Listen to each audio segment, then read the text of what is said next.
Friends, இன்றைக்கி டேஸ்டியான fruit custard எப்படி பண்ணலாம் அப்படிங்கிறத இந்த வீடியோவில் பார்க்கலாம். ஃப்ரூட் கஸ்டர்ட் பண்ணுறதுக்கு வந்து ஒரு 1/2 லிட்டர் பாலை வந்து ஒரு பாத்திரத்தில் ஊற்றி அதை வந்து நல்லா பாயில் பண்ண விடலாம்.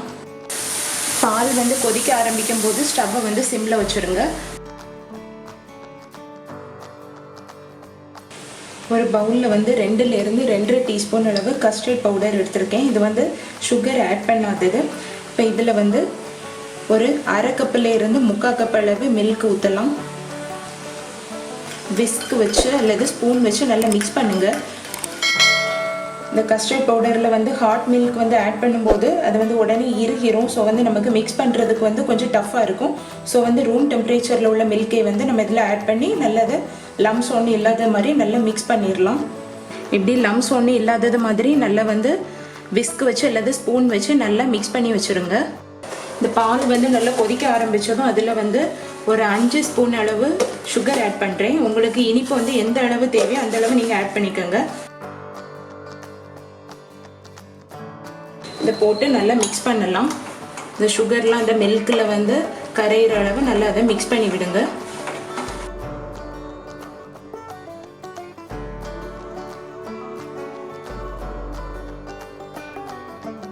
இந்த சுகர் வந்து பாலில் வந்து நல்லா கரைஞ்சதும் அதில் இப்போ மிக்ஸ் பண்ணி வச்சுருக்க இந்த கஸ்டர்ட் மிக்ஸை வந்து ஆட் பண்ணலாம். கொஞ்சம் கொஞ்சமாக போட்டு அதை நல்லா ஸ்டிர் பண்ணி விடுங்க. அப்போ தான் நமக்கு வந்து கட்டி ஒன்றும் விழாமல் இருக்கும். சிம்மில் வச்சே பண்ணுங்கள்.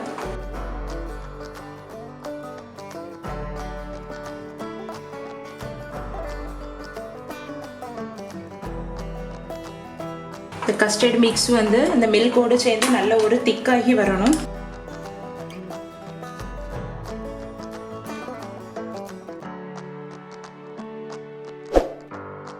நம்ம ஸ்டிர் பண்ணிகிட்டே இருக்கணும். அப்போ தான் வந்து அது கட்டி விழாமல் இருக்கும். நமக்கு எந்த அளவு சுகர் தேவையோ அந்த அளவு நீங்கள் செக் பண்ணி பார்த்து ஆட் பண்ணிக்கோங்க. பாருங்கள், நல்லா வந்து திக்காகி வருது. ரொம்ப திக்காகிடக்கூடாது. லைட்டாக வந்து ஒரு 10 மினிட்ஸ் வந்து சிம்மரில் வச்சு நல்லா வந்து ஸ்டிர் பண்ணிகிட்டே இருங்க. இப்போ இதில் ஒரு 1/4 டீஸ்பூன் அளவு வெண்ணிலா எசன்ஸ் விடுறேன்.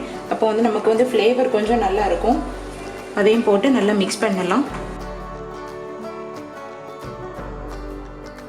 நல்லா திக்காகிட்டு இப்போ வந்து இந்த அளவு திக்கு இருக்கணும். பாருங்கள், உங்களுக்கு பார்த்தாலே தெரியுது. இப்போ இதை ஸ்டவ் ஆஃப் பண்ணிடலாம். இப்போ இந்த கஸ்டர்ட் மில்க் வந்து நல்லா ஆறட்டும். நல்லா ஆறின அப்புறம் எடுத்து அதில் வந்து கட் பண்ண ஃப்ரூட்ஸை வந்து ஆட் பண்ணலாம். இந்த கஸ்டர்ட் மில்க்லாம் நல்லா ஆறிட்டு இதை வந்து நல்லா மிக்ஸ் பண்ணி விடுங்க. இப்போ இதில் வந்து கட் பண்ணி வச்சுருக்க ஃப்ரூட்ஸை வந்து ஆட் பண்ணலாம். உங்களுக்கு என்னென்ன ஃப்ரூட்ஸ் பிடிக்குமோ அந்த ஃப்ரூட்ஸை நீங்கள் ஆட் பண்ணிக்கலாம். நான் வந்து பப்பாளி பழம் எடுத்திருக்கேன், அப்புறம் வந்து ஆப்பிள் எடுத்திருக்கேன், அப்புறம் மாதுளம்பழம், அப்புறம் கொஞ்சமாக கிரேப்ஸ் எடுத்திருக்கேன். இது எல்லாத்தையும் போட்டு ஆட் பண்ணலாம்.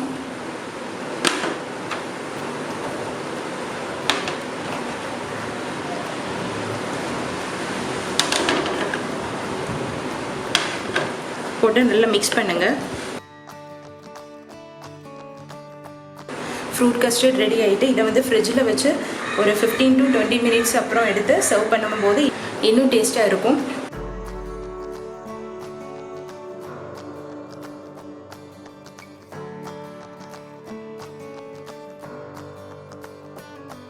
டேஸ்டியான ஃப்ரூட் கஸ்டர்ட் ரெடி. நீங்களும் வீட்டில் ட்ரை பண்ணி பார்த்துட்டு எப்படி வந்திருக்குன்னு சொல்லுங்கள். இந்த வீடியோ உங்களுக்கு பிடிச்சிருந்ததுன்னா லைக் பண்ணுங்கள், ஷேர் பண்ணுங்கள், சப்ஸ்கிரைப் பண்ணுங்கள். மேலும் லேட்டஸ்ட் அப்டேட்டுகளுக்கு மறக்காமல் பக்கத்தில் உள்ள பெல் ஐக்கான் பட்டனை ப்ரெஸ் பண்ணுங்கள். தேங்க்யூ ஃபார் வாட்சிங்.